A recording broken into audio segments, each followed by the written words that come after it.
It's with real pleasure that I introduce to you an honorable man, Luis Guzmán. Well, I met Bill back in 1986, 87, around there, and in New York City. Thank you. He shows up at my studio. He didn't have an appointment. And I was in the middle of Times Square when it was rowdy, to say the least. And the area, 43rd and 8th Avenue, prostitutes, pimps. So there were always people coming in to the building illegally, sometimes to shoot up.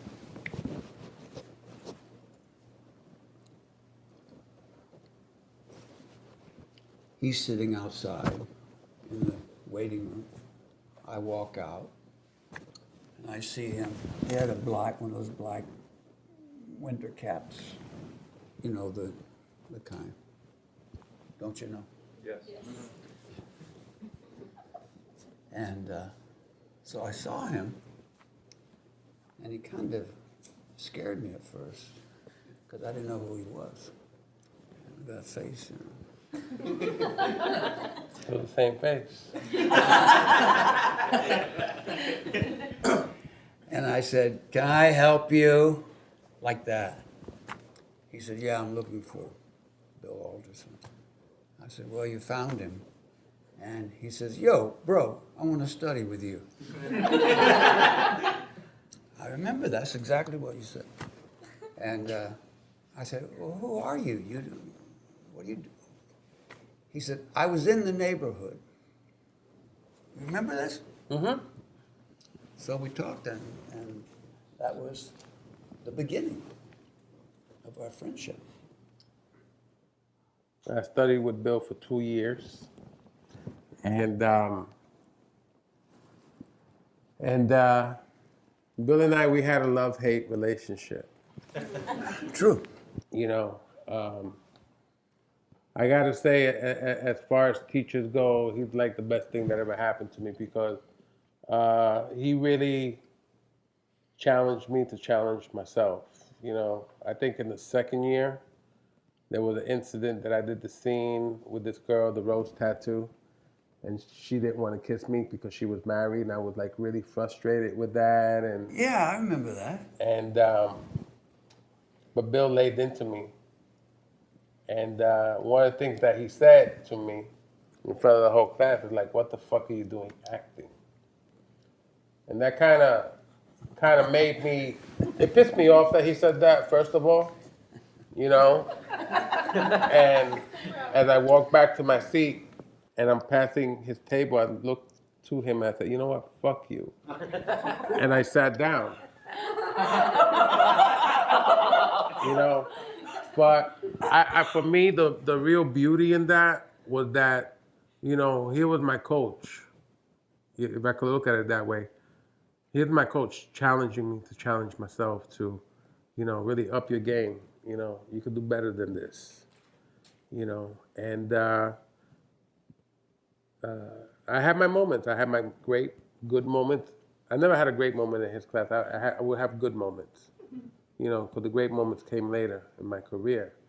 But I had like a lot of good moments, and I had bad moments. But again, there were people in that class, and I remember the second year starting out, we had like 20 people.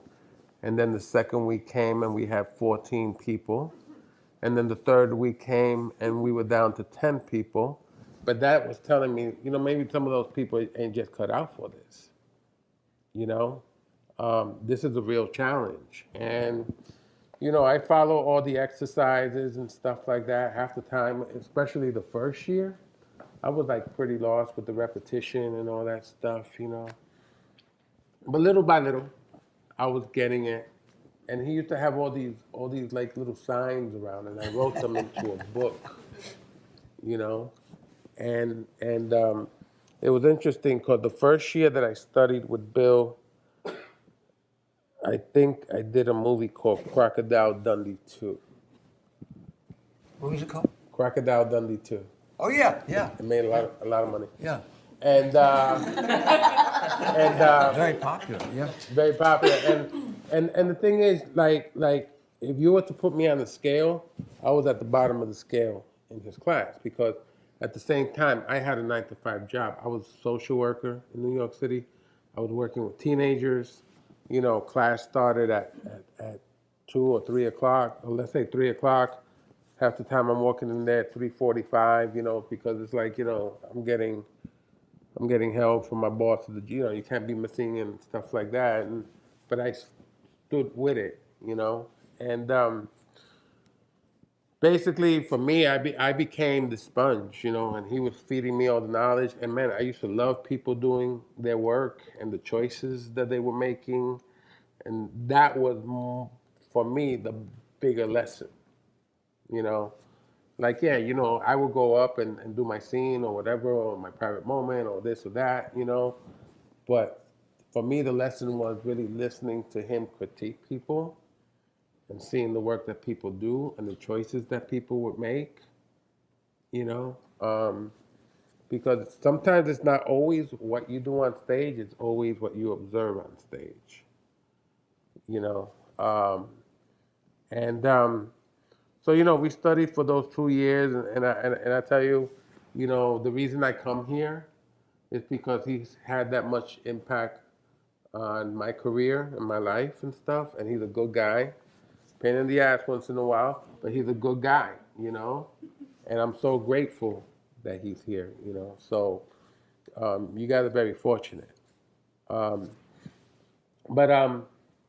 you know, as my career took off, you know, it was funny because when I first started my career, I was like Gangster 97,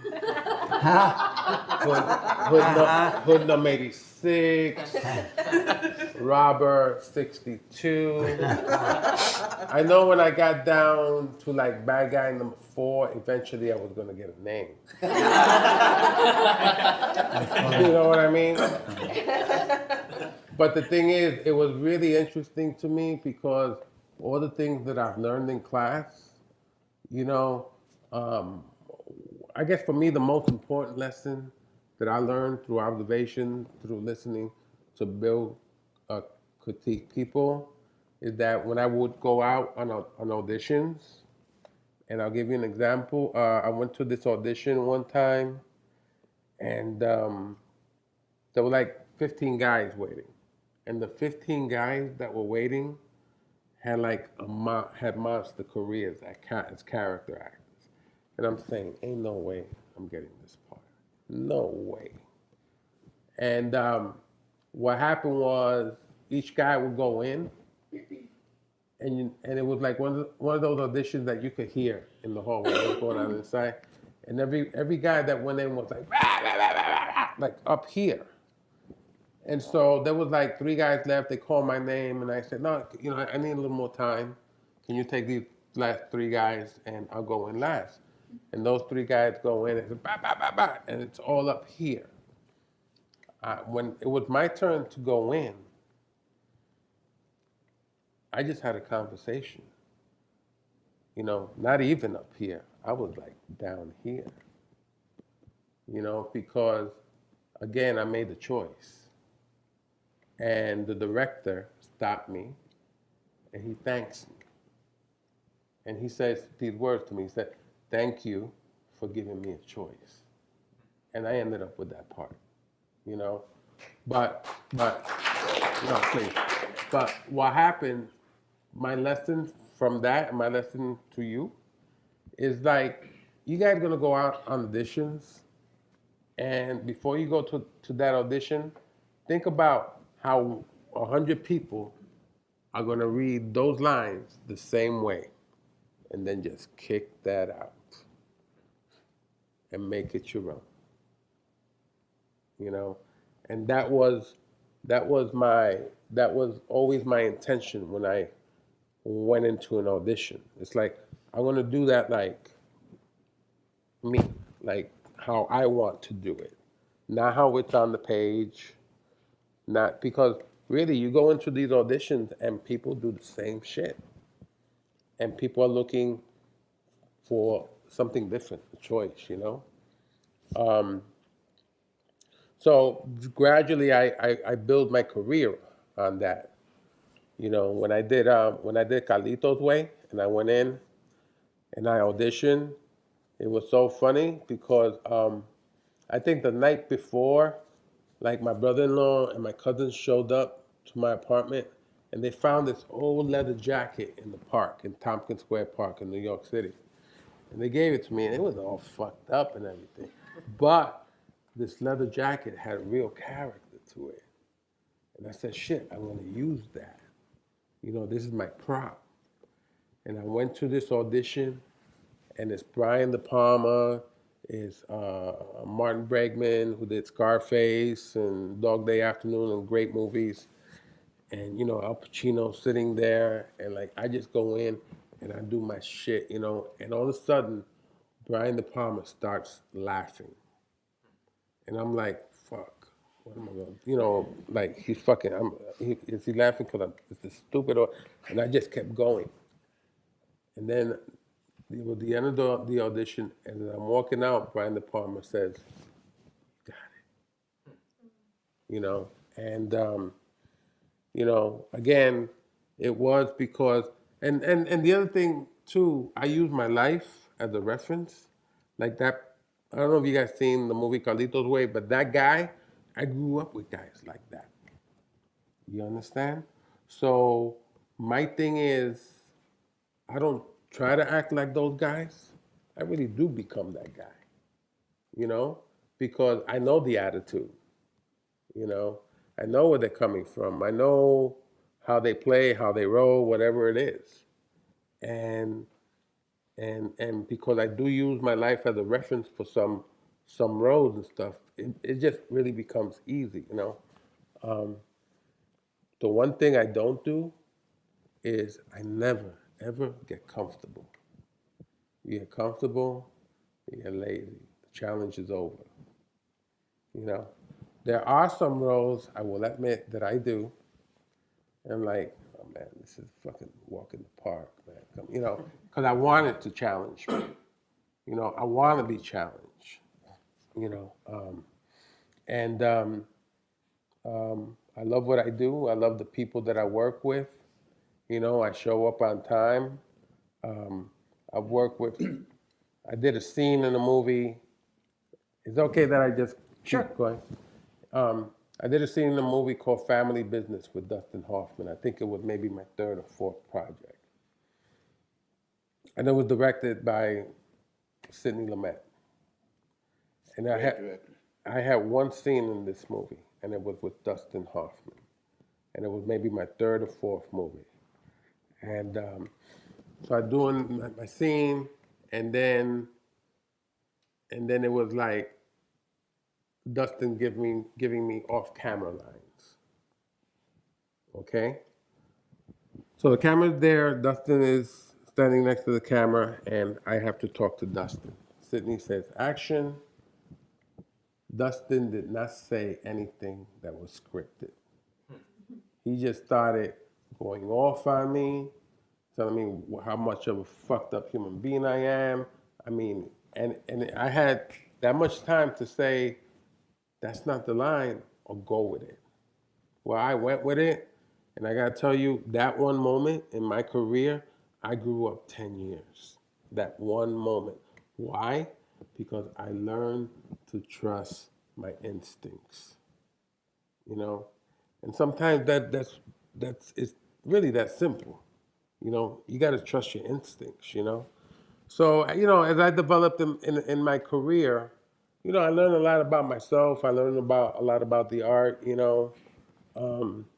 We all cry, we all laugh. You know, we have a happy day, we have a sad day, but we really live those moments, you know?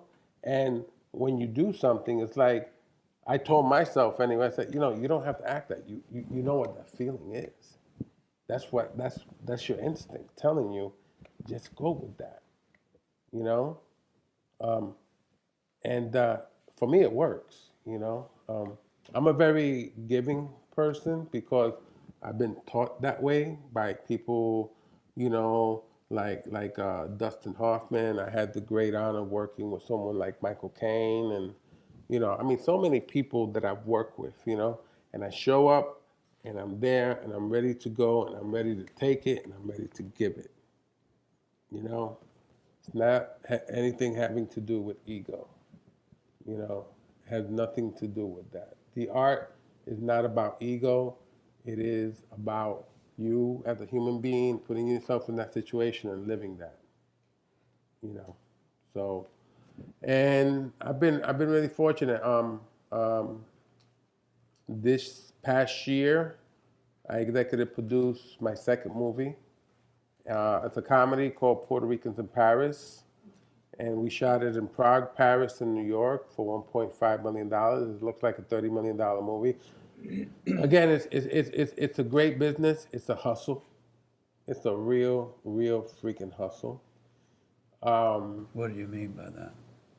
It's like, man, you gotta hit the pavement, man. You know, you gotta go out to those auditions. I mean, I look, I haven't auditioned in over 20 years or so. You know, but the thing is, when I did go to those auditions, for me it was like really nerve-wracking and stuff like that. But you know, you got to do it. You know, till you get to that place. You know, and it's possible. You know, look, man, like 25, 30 years ago when I first started, there was just still NBC, ABC, CBS. You know, those. I mean, like now there's a glut of networks. Yeah. There's web series. There's now Amazon, Netflix, Yahoo, you name it, you know? So, you know, you have a whole lot more opportunities. You just want to find yourself in the right quality of those opportunities, you know? And it is small steps. It's small steps, you know, but it's like every time you show up to work, it's about the work, it's about learning as much as you can and asking questions. And it's okay. You know what I mean? It's okay. I did a movie with Ridley Scott called, what was the name of the Michael Douglas movie like years back? That he went to Japan. Oh, Black Rain. Black Rain. And so, you know, I think very, very early on in my career, so I go to the AD, hey, I need to talk to the director. I said, you can't talk to the director. You can't bother him, okay? Well, that AD like sees me now, and it's like, Mr. Guzmán, how are you? Would you like to talk to the director? You know, can I bring him over to you? And you know, but like I get it, you know, I get it. I don't take it personal. I just keep it moving, you know. But like I said, I've been blessed. I've been blessed with an incredible career. I've made incredible friends in this business. You know, my children have grown up in this business. Thank God they have not been jaded by this business, you know, because I see a lot of that goes on. And I maintain relationships, you know, like me and Bill, you know, and because this right here is important to me. It's important to me because I come from the school of giving back, you know, and this is my opportunity, you know, and I certainly appreciate sitting up here on this stage with my mentor, you know, who's also a good friend of mine who I consider a brother, you know. It was sort of, didn't you have the option of a Blockbuster or work with him? You took him. No, what happened was when we did Traffic, it was the same time that I was doing that show Oz for HBO. And I was into my third season, and Steve sent me that script, and I read it, and I said, you know, I want to do this. So I go up to Tom Fontana, who was the creator, executive producer of Oz, and I said, yo, bro, I got this script. I really want to do it. So I go, okay, bro, we'll just have to kill you off the show. And I go, great. I just said, I just asked them, because I don't know if you guys ever seen the show Oz. I just asked them, please don't let Adebisi kill me. Anybody but out of BC, because out of BC was this, big black African guy that was in jail with us, and he had done up some guys really brutal. So I said, just as long as it's not out of BC, I'm good. So I got killed by like an 86-year-old inmate, which was great. Worked out perfect. I went on to do Traffic. And that was a great experience. I mean, working with Don Cheadle, and the beauty of Don Cheadle and I working together was like we would never rehearse, we would never talk about the scenes, we would just show up, and half the scenes we would improvise, and Steve would set up the camera, and whatever came out, I love to improvise. I gotta tell you guys, I'm to the point in my career that I'll show up, and I'll have like the writer, producer, and director, like take me to the side. Yeah, we really wrote this for you, but if there's anything else you want to say, please, And it's like it's pretty cool because I've really learned to improv really well and just keep things within the realm of the scene. Because there's a real trick to improving. You just got to know where to put the button on it, and that's it. And sometimes I'll do stuff too, like I'll have a line and my brain is saying, nah man, you shouldn't say it that way. And some my brain takes over. Like, look, I never think of I can't tell you what I'm gonna do. It's my instincts kick in. Yeah, look, I'll do the line 99.9% of what it is, but there's that one moment that I just might go off a little bit. But more than anything, I'm just really complimenting what I'm doing, And I can't tell you how many script supervisors will come up. Lou, this is the line, and say, "Did you hear what I say?" And she goes, "Yeah." I said, "Well, does it make sense? Is it saying the same thing?" Yeah. I said, "Okay, thank you. Go." But it really is okay, I mean, I take that liberty because I've been doing this forever now, and I get it, You did the Count of Monte Cristo? Yes, sir. Here he is, surrounded by these English Shakespearean actors. And when I heard he was in, I said, what is he doing in that? And I'm watching him, and I say, look at him. He's holding his own with all these Shakespearean English actors. I was wanted to tell you that. nervous wreck. Really proud of you. No, let me tell you about that movie. Yeah. So I show up to Ireland, and this Irish guy, driver, picks me up. Guy's talking perfect English to me. I have no fucking clue what he's saying. I'm just, yeah, bro, I hear you. I had no clue. His English was so perfect, it was so eloquent. I loved it. I didn't understand it, So anyway, I meet like Sir Richard Harris, and it was like, wow, and I'm surrounded by, like Bill said, the incredible Irish, English, Scottish actors. So I'm like listening to that accent. I'm trying to hone in on it. You know what I mean? I don't do dialect coaches because I don't listen to them.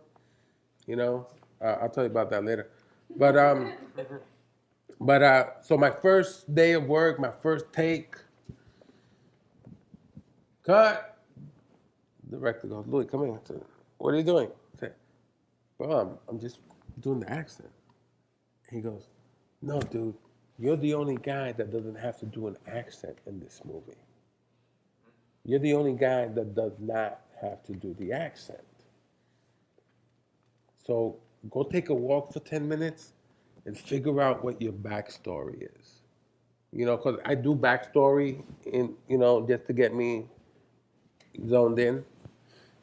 So I come back and he goes, "What's your backstory?" I said, "My backstory is I'm this guy from Spain. I was on this boat. You know, we had a fight with another boat.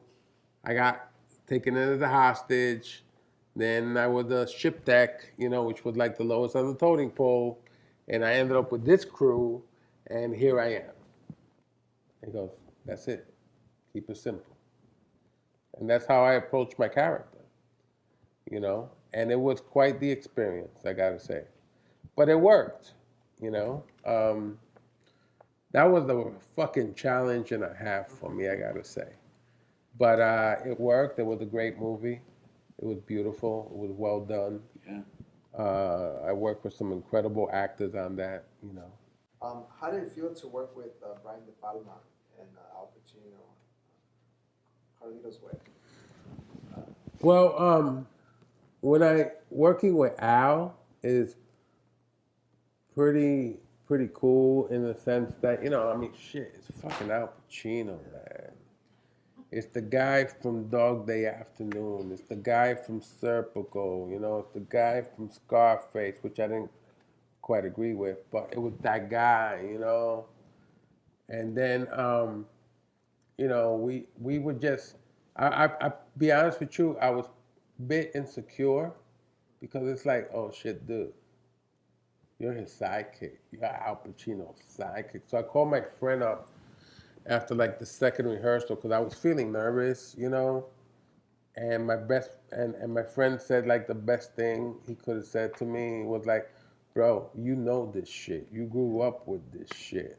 You know, you're there. You know, you don't have to fucking think this. You live this." And he was right, you know. And then the next day, it's a fucking, you know, "Yo, what's up, Al? Yo, you know." And not that I got comfortable, but I didn't let it get under my skin, you know. And then Brian De Palma is a man of many few words, you know. Brian, how was that? That's it. That's the conversation with Brian, you know. And that we had a scene one time in Carlito's Way that we're in Grand Central Station to the big clock, and it was a rehearsal. Me and Penelope Miller come down, and Brian yells "cut" on the rehearsal, and he comes up and he says real loud, this is like 3 o'clock in the morning, he's like, "Okay, people, it's time to act." And Penelope, who I think is a wonderful actress in her own right, she got very offended by that. So she walked away. And I caught this. And Brian starts to walk away. And I call Brian back. You know, "Brian, oh my God, Brian. Oh shit, Brian, I gotta talk to you. Brian, really, Brian." And Brian comes back and he sees the urgency. And he said, "What's up, Lou? What's up?" I said, "Brian, I don't act. I just do it." So then Brian goes, "Okay, everybody act. Louis gonna do it."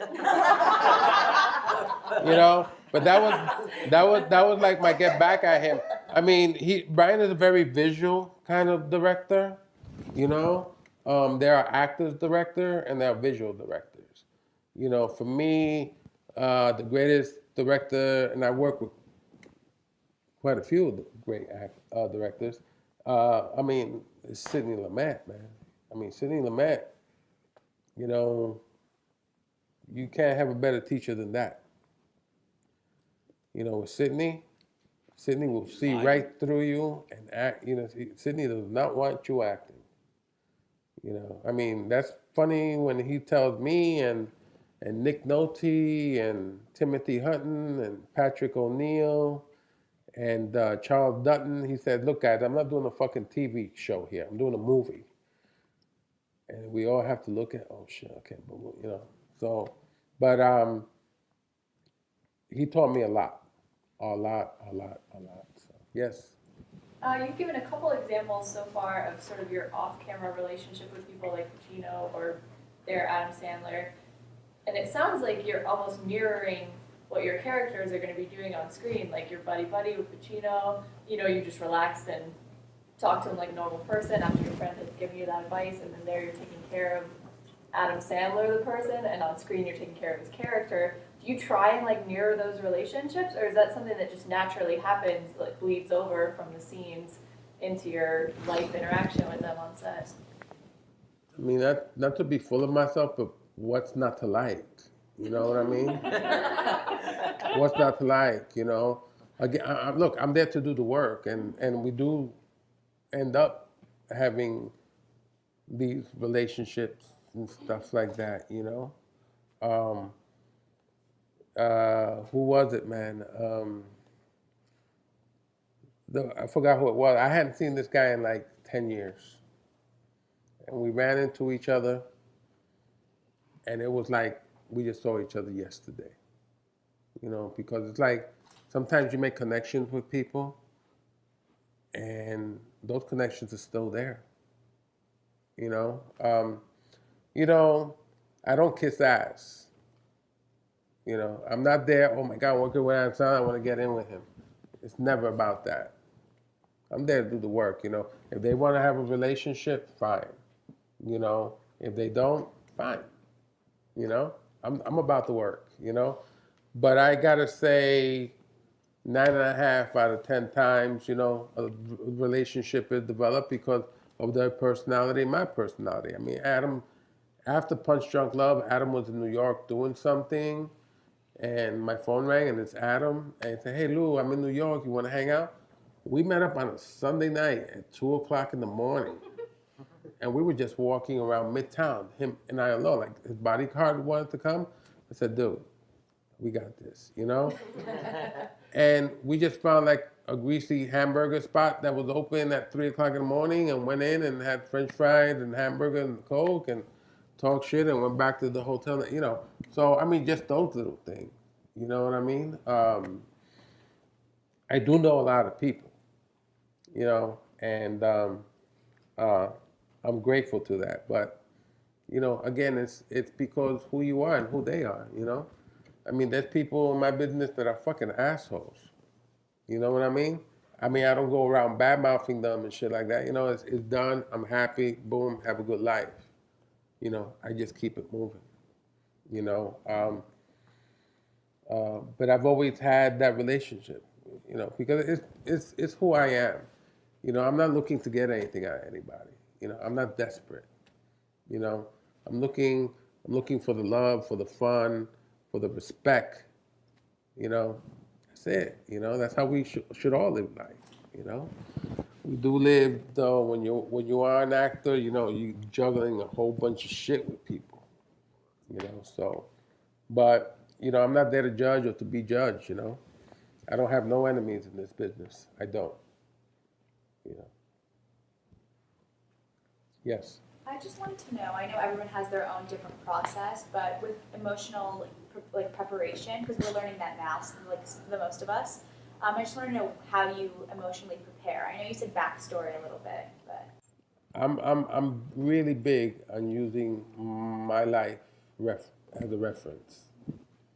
You know, my assistant director on the Sidney Lumet movie, he told me that one day. He said, you know what you did in this movie, use it as a reference. You know, use your life as a reference. I walked into, like, I've had a couple of days off, and I walk out to a movie set, and it's like, you know, because I ain't got nothing to do, so I go to the movie set, because, you know, it's free lunch, right? But that's no lie. And I walked into a couple of people, and hey, how you doing, Baba? Oh, look, please, I'm sorry, I'm preparing. Said, oh shit, sorry, man. Yeah. I really, you know, if I gotta be in a foul mood, I know what it is to be in a foul mood. You know, I don't work myself up into that.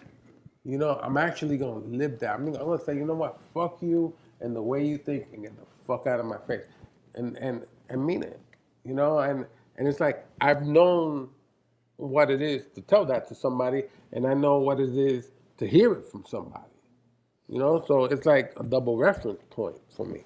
You know, You were in a play, and I don't know if you'd quite finished the second year or not, but just barely maybe. And a lot of men in it. Yeah, Henry Lumper.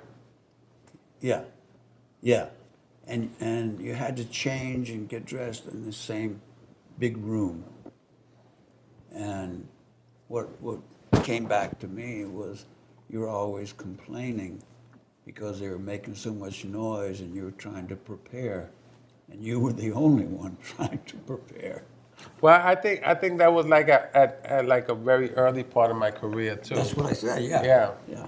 You know, but I'm saying you just get to a certain point that you get it, you understand life, you know what it is to cry, you know what it is to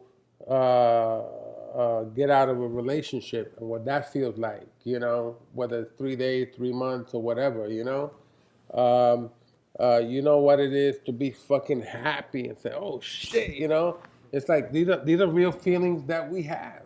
So this is what we employ in our work, in our craft, I mean, you don't have to fucking make believe that you're happy, because then it's like, what are we working on, something artificial here?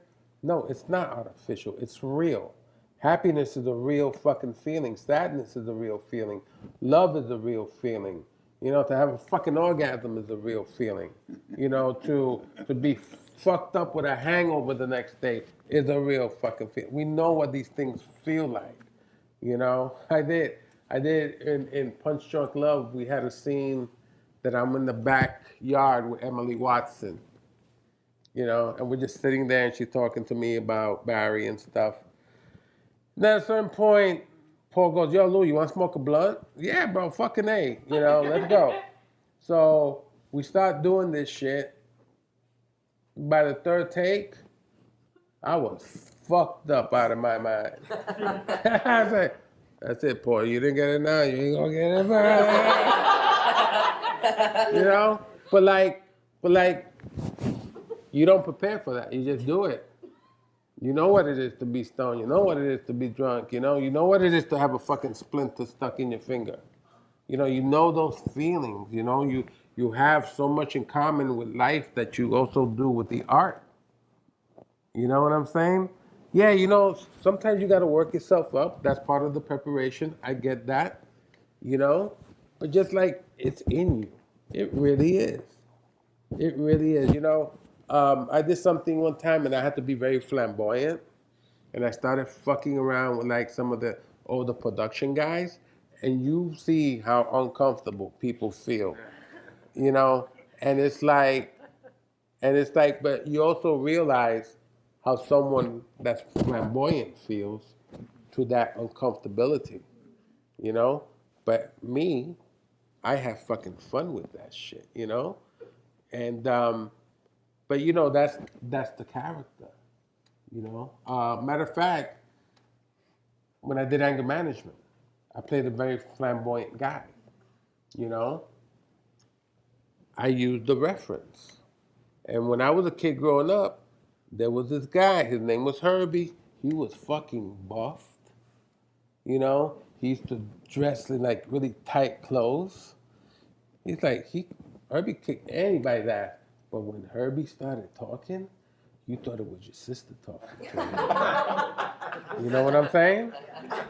That was my reference to that character. But I also employed other things, I don't know if you guys ever seen anger management. I fucking braided my hair. And then my facial hair was a question mark. I had them do my facial hair like a question mark. So wait, is he gay? Is he not gay? You know what I mean? But those are little simple things, The hardest thing is to fucking look at a green tennis ball and somebody tells you that's a 65-foot fucking dinosaur. And react to that. That shit is hard.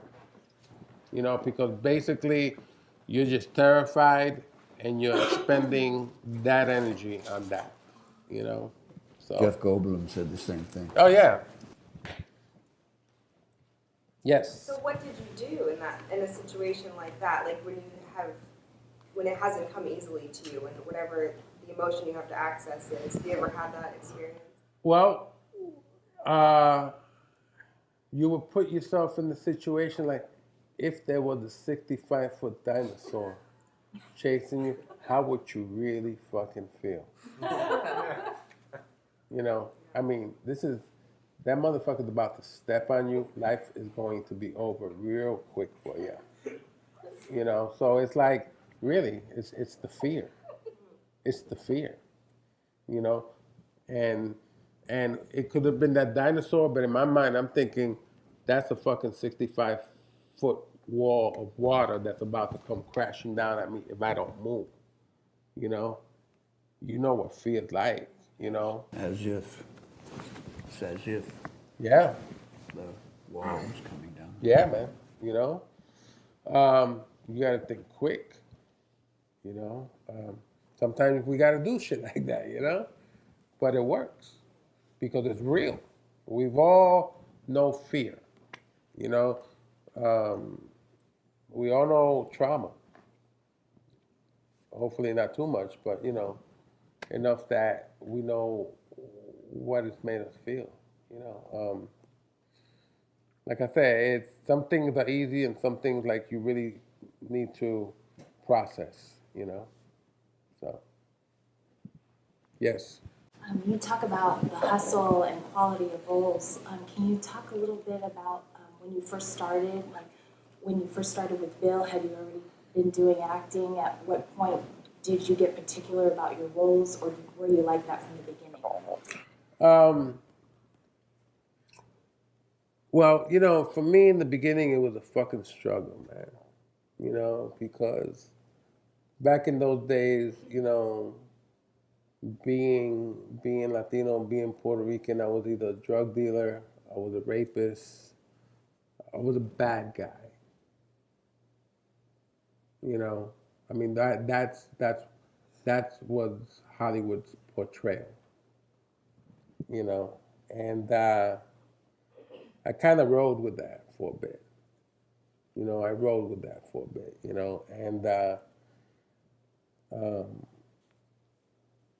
little by little, you know, I began to come out of that.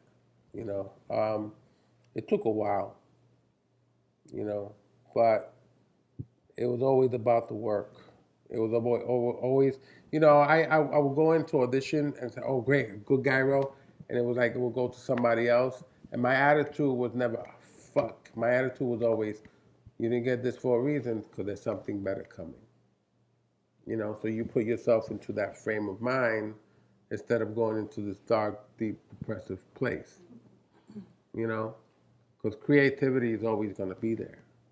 And it's always coming at you. You know, just like anything in life, you know, everything changes, you know, everything opens up. And, you know, little by little, you know, I would get like a father role, you know, I would get a lead gangster role that had some kind of soul to him, you know. Started playing cops, you know. So, but it was a continuous climb, you know. It was a continuous climb, and but you know, having an open mind about it, you know, having an open mind about it, you know. Did you ride around with the police when you Well, yeah, I did a movie called Q&A. I was riding around in police cars, man. You know, with bulletproof vests. You know, I used to get the police officers off-duty revolver because they said, some shit happens to us, you're a backup, buddy. You know, I did another movie. I used to roll around with the DEA on real shit. You know, I did The Bone Collector. I was riding around with the crime scene, with the inspector in charge of the crime scene unit, seeing dead bodies. You know, I would go into forensics labs. I would look at fucking books of dead people and how, you know, people committed suicide. I mean, all that stuff, you know. Because when I did The Bone Collector, I didn't want to act like a forensics expert. I wanted to be a forensic expert. I wanted to know, why am I saying this? What does this mean? You know, what's the significance of this in my life, saying this to this person in this case? So I learned forensics, you know. I did Journey to the Mysterious Island, which is a family movie. I said, I want to learn how to fly a helicopter. I flew a helicopter, you know? Even though you're actually in the movie, you're not actually flying, you know, it's on a lift and all that shit. But I wanted to understand the movement and stuff like that, how that works, you know? And it's just one scene in the movie, but still, you want to look good doing that shit, you know? You know, so, but, you know, it took a while to get to where I am now, you know? And like I say, I nowadays I'm really fortunate because I do get to pick and choose what I do. My problem is I get really good projects, you know, because I love saying no, but how do you say no to Steve Soderbergh or Paul Thomas Anderson? You know, how do you say no to these guys? You know, so, yeah, you know, but it's a good problem to have. So yes, sir. Why do you generally say no to those like drug lord roles and stuff? It could be it's a bad script. Oh, okay. You know, it could be like been there, done that. You know, not a good story. What the significance of this? Yeah. You know what I mean? Yeah. I like I said, quality is everything to me. You know, and it's not the quantity; it's the quality. You know, I read a lot of scripts, bro, and some of them really work and pan out. I mean, I have some good scripts right now that I have, you know, that I'm working on financing and stuff like that. You know, I mean, come on, guys. How many times we go to see a movie and say, why the fuck did they make this movie? Who even thought about investing in this shit? You know, I don't need those. I won't do those. You know, I gotta say, I don't. You know, I've done over 100 projects, and I never believe that I've done the same character twice, and that's hard to do. Because I have friends and I watch them, and it's like, oh, it's that same fucking guy. You know, I love them and everything, but that's just who they are. You know, I don't know. You know, it's just again my process. You know, I don't go and say, oh, okay, I'm playing the cop. Okay, so I'm gonna play the cop that I did 10 years. Oh yeah, no. It's a breath. To me, it's like taking that wall. It's a new canvas, man. Who's gonna paint on that? And it's gonna be different. You know? Again, because if you go in and you kind of do something the same, then that means you've already thought about it. You know? Then you didn't go into the unknown. I love the unknown because you never know what's going to come out of it. You know, it's like going down a new path. That's how every character is to me. You know, I never said that before, and that shit sounded good.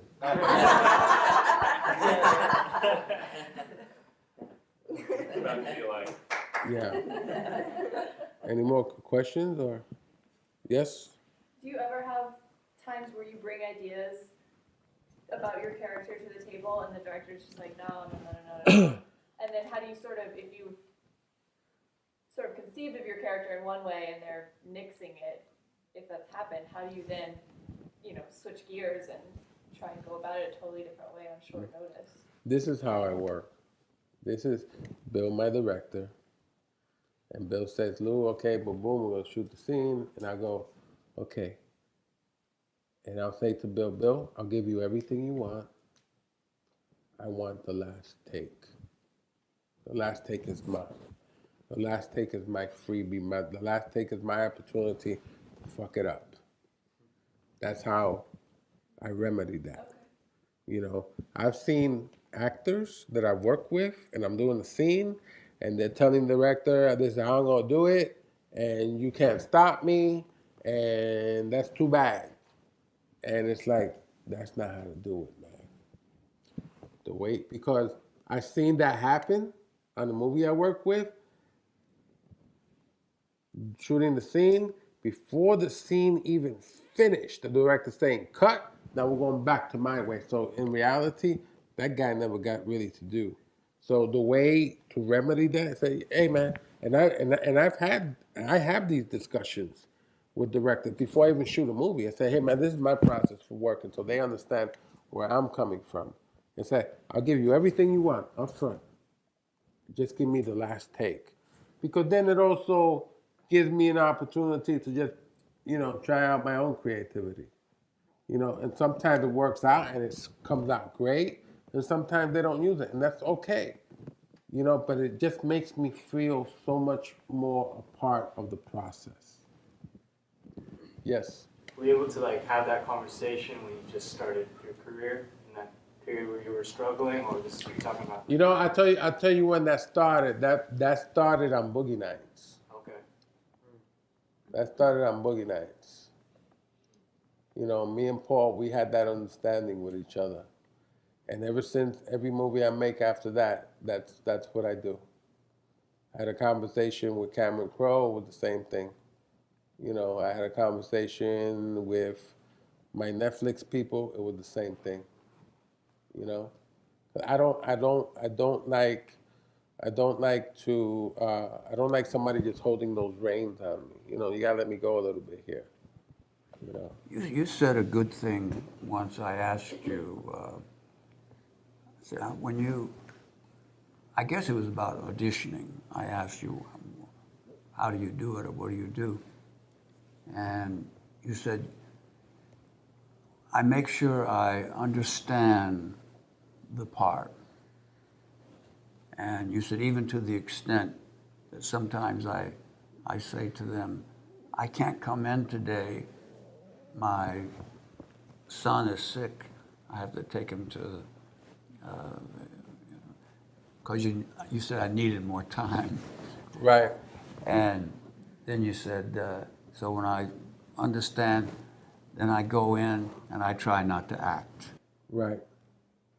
Yeah, that's the key, Honestly, it takes work to get to that point. Please don't understand, I had it from the beginning. No, it took a while. It took a while for me to learn to trust myself, to trust my instincts, never to feel comfortable, But that's a lie, Yeah, you do feel comfortable, but you don't, But also to always take on the challenge. And like I say, sometimes I read a line and I'll do the take, and the director says that's not the proper delivery, because in my mind it was, but then when I hear the writer or the director explain it to me, then it becomes even more clearer. Then okay, now I can make my adjustment to that delivery. It happens. It's okay. Do they often end up using the last take when it's your take, or how does that go? I would say 70% of the time, yes. I've seen it,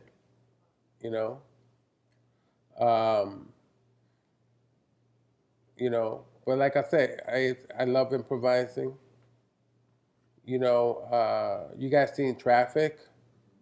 So when I'm in the van with Don Cheadle, and I shush him, they're conspiring to conspire. That's just something I came up with on the fly. They're whispering. I know. I can't hear it. I know. The fucking bug's too far away from the room, man. I told you it's halfway to the kitchen. We're not gonna get shit. They're saying something. Sounds like they're conspiring to conspire. I could feel the lies vibrating from that home. I don't think she's in on it, man. Come on, I dream about this. I have actual dreams about this. About busting the top people, the rich people, white people. I know. But it makes sense. They are conspiring to conspire. Nobody would say it that way, but I did, and then and they used it. Yes. You said, it sounds like they're conspiring to conspire. Thank you, Bill. Yes. Verbatim. For me, the biggest challenge about being Latino, and sometimes I play a Cuban, sometimes I play a Mexican, sometimes I play a Puerto Rican, sometimes I play a Colombian. What a lot of people don't realize, every single one of those that I mentioned, the dialect is different. And people in Hollywood don't get that sometimes when they're directing you. It's like, dude, you want me to speak Mexican Spanish or Puerto Rican Spanish? But I figured that out. I helped them out. I as far as Latinos go in this industry, I think there's like definitely a lot of talent. My only problem with the Latino community at large is that it's too fragmented.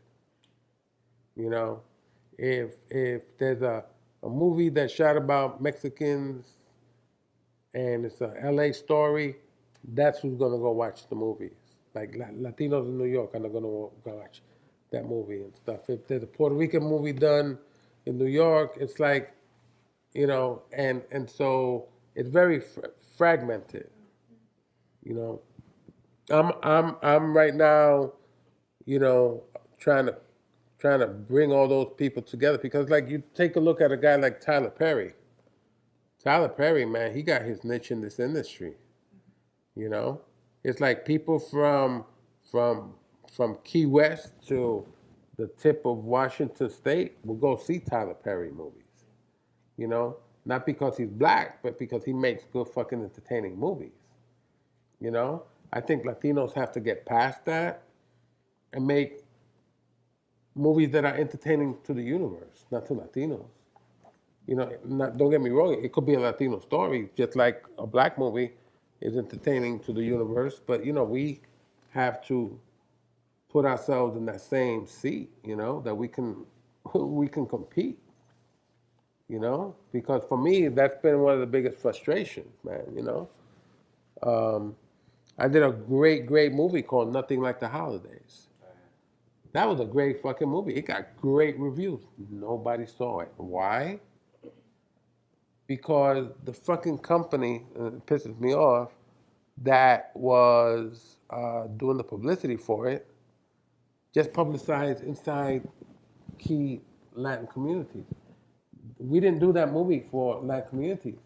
Christmas is a universal story. So why didn't they do a universal campaign? Mm-hmm. You see? Mm-hmm. That's frustrating to me. And we had a great cast. We had a great fucking cast in that movie. So I'll take a couple more questions. Yes, sir. When did you first decide to become an actor? Well, I tell you, man, it was an accident. It really was. It was. I was a social worker. I was working with teenagers in New York City on the Lower East Side. Prior to that, I had done street theater, and it was a hobby. It was like a friend of mine called me, yo, I wrote this play. Could you play these 7 characters? And I go, yeah, sure, And we just go to different block parties around the city, and we put up a little stage, but it was a hobby, We just, not making any money. I never went to sleep dreaming that I was going to become an actor, So what happened was that one day these 2 teenagers didn't show up to my work, and I went out into the street looking for them, and I ran to a friend of mine I hadn't seen in a few years. He was writing for a TV show. They're coming to New York. They're going to be looking for people. He had the phone number. 3 weeks later, I get a phone call. I'm co-starring on the season premiere of Miami Vice. Had no fucking clue what I was doing. My first day, my first take, what do? I step into the lead actor's light. He walks off. I'm like, oh, what happened? And the director goes, Lou, you see this? that's his life. Don't step into his life. That was like my introduction. And like I said, I played a drug dealer in Miami Vice, of course. And little by little, like I said, but even when I did that show, I still went back to my 9 to 5 because at that point of my career, since Miami Vice and for the next 6 years, whatever roles I got were like pretty much subsidizing my salary as a social worker. Because I didn't think I was ever going to really pursue the career. Let me tell you, man, when I first started in this business, I used to get fucking starstruck. I said, oh my God, look who I'm working with. Oh shit, And now for me, it happens the other way around. And fuck, man. I go to Target, I go here, I go to the supermarket, and ladies come, what are you doing shopping?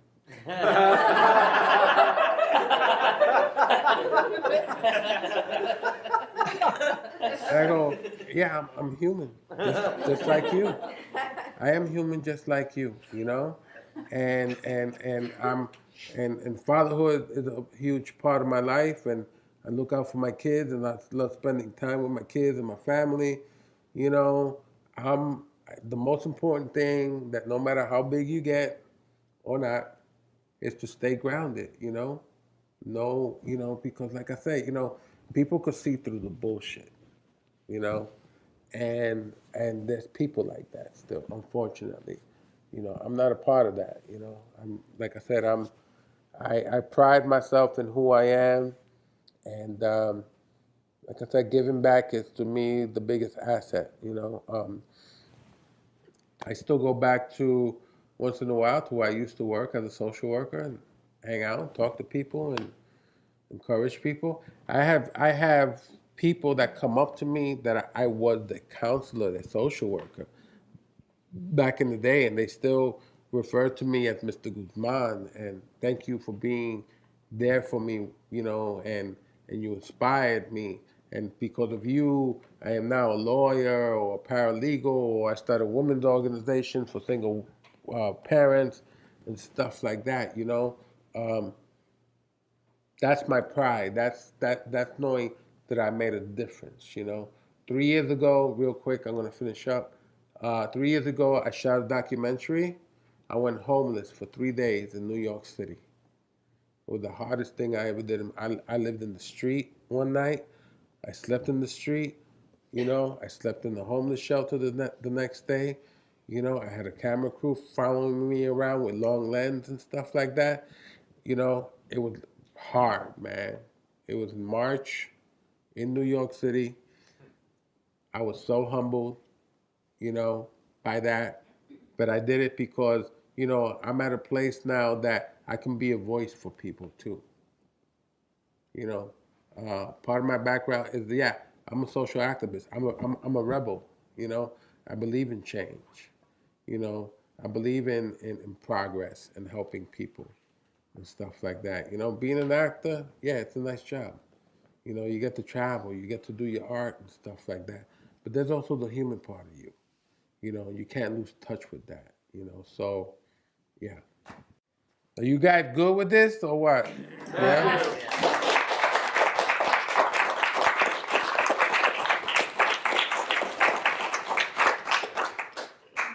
You guys are here with, like I said, a really good man. I saw that shit. Really good man. Again, I look up to Bill. Like I said, he's my mentor. And you guys are in good hands here. Don't take the shit personal, because it's never about that. It's about the craft. It's about the art.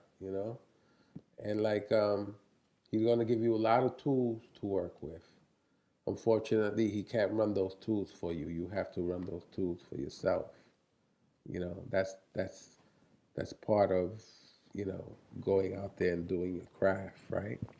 And I'm just grateful that I have this opportunity also with you guys, and I'll probably be back here sometime in the future. like I always do. I think I must come through here, every couple of years or something like that? It's been a couple of years since you. Yeah, so, Did you see the picture out there? Yeah. I got that. Oh, just so you know, and this is serious, but it's like I think my career is about to take another little different twist because I've been encouraged to do this for years and years and years, but I think I'm going to start doing like stand-up comedy just for fun, because I am a great storyteller. I've experienced shit like you guys have no clue. And I went to see 5 comedians last weekend, and one of them I met 25 years ago, and I saw his stand-up act, and he was amazing. And after the show, he said that was the reason that he was doing stand-up.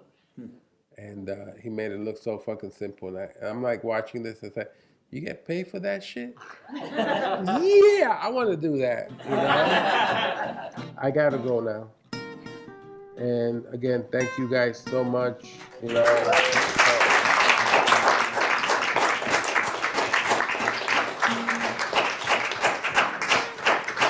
Maybe I'll run into you guys on set one day. Who knows? Let's hope so. I'm optimistic about that.